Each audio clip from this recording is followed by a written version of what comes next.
আগামী 5ই ফেব্রুয়ারি আর্জেন্টিনার দল ঘোষণা হচ্ছে।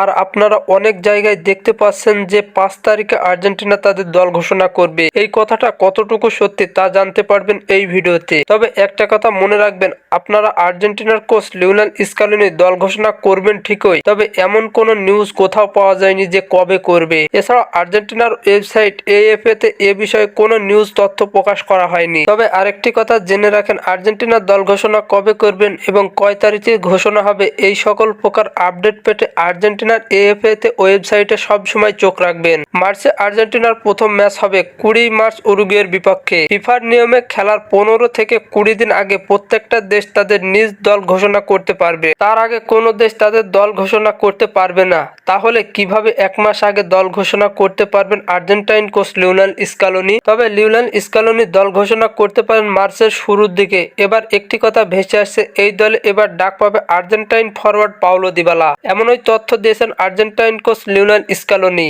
আগামী 20 মার্চ আর্জেন্টিনা মাঠে নামবে উরুগুয়ের বিপক্ষে। সেই ম্যাচটিতে শুরু হবে সকাল 6টায়। অন্যদিকে আবার 25 মার্চ মাঠে নামবে ব্রাজিলের বিপক্ষে। এই দুটি ম্যাচকে নিয়ে মার্চের শুরুতেই দল ঘোষণা করবেন আর্জেন্টাইন কোচ লিওনেল স্কালোনি। ফুটবলের সকল নিউজ এবং আপডেট পেতে আমার চ্যানেলটি সাবস্ক্রাইব করে পাশেই থাকবেন। ধন্যবাদ সবাইকে।